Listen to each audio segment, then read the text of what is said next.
What's up, everybody? This is Alon Jones. Welcome if you've never been here before, and hello again to everybody else. Today, I want to talk about the controversy over the Loqueesha movie. I want to first pose a question to the Black community. Why do you think that white people think it's okay to make a movie like this, considering how obviously sensitive the Black community is about racial issues right now? Why do you think that white people think it's okay to make a movie like this, considering how sensitive we are about racial issues right now? Let me know what you think in the comments. Here's my answer. This is their response to our reverse racism, which is just racism. They don't like it. They're most likely tired of it as it's becoming more widespread and aggressive. So they retaliate in the form of trolling. They're trolling us.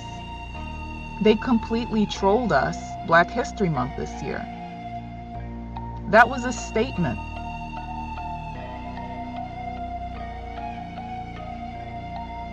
They're saying, fuck you, we can be racist too, don't forget. We speak for how most of us feel. Your race is too fragmented to be on the same page. You're still gonna buy from us. What are you gonna do about it? We're still in power.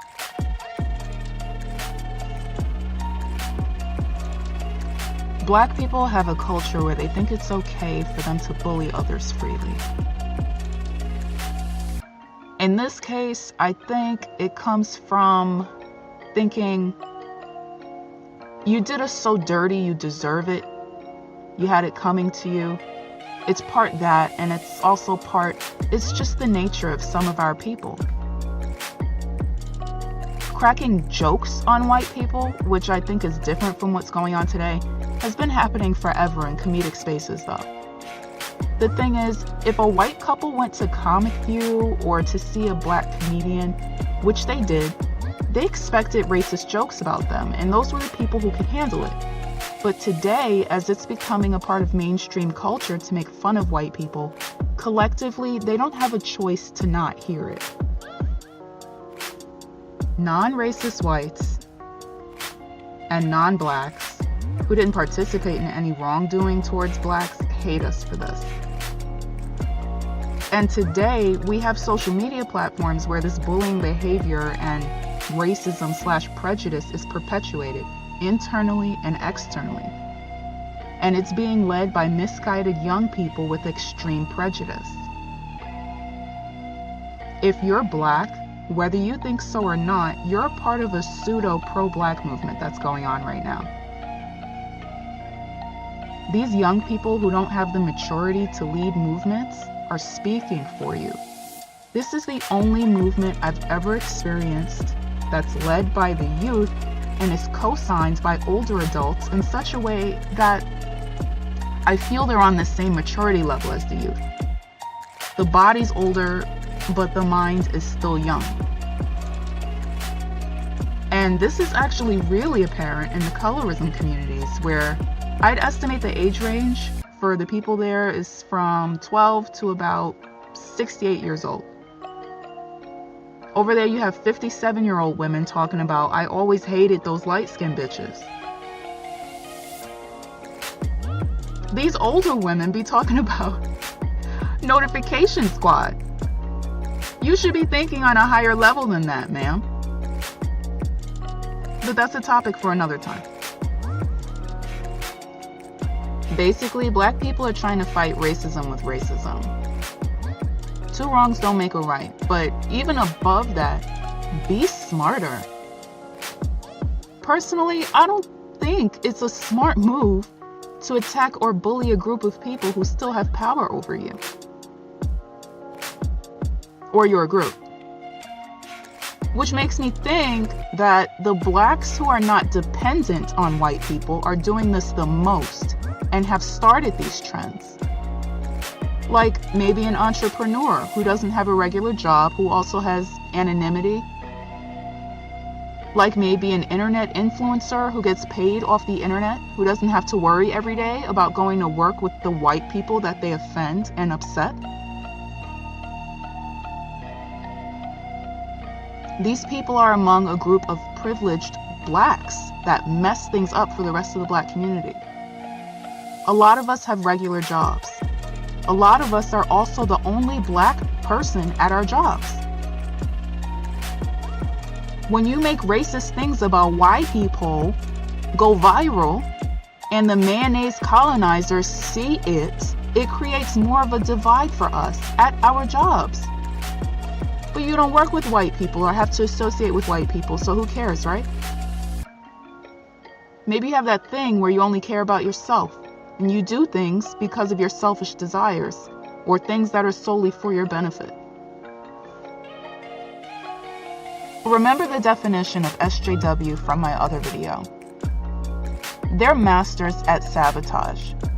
They don't care about consequences, and they tend to make people who are not racist before racist. They don't care about how uncomfortable they make it for blacks who have to coexist with white people. Some of us are related to white people. We have to live with white people. This is America. They don't care about how overall they're harming unprivileged black communities and people. The people are part of the community. Black people are not making good choices. They're not working hard enough to prevent melanated SJWs from becoming the face of our community. And simply leaving or divesting will hurt you too in the long run.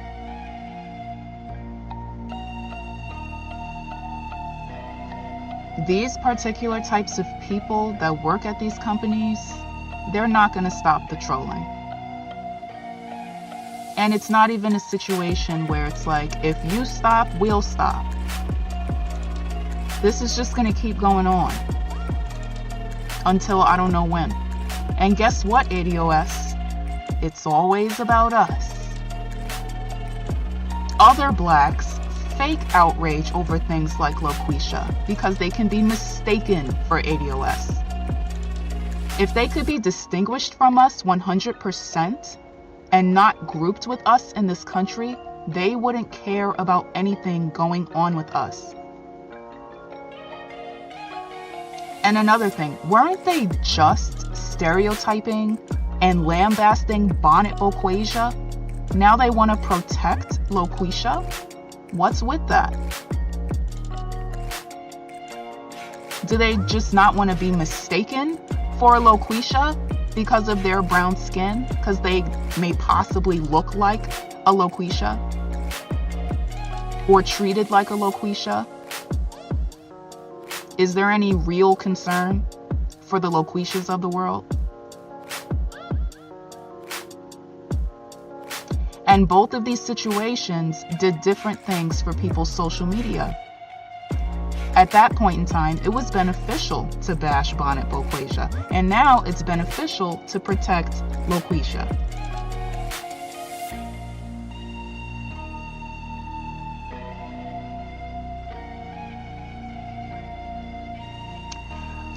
Those are my thoughts on this situation. Let me know what you guys think in the comments.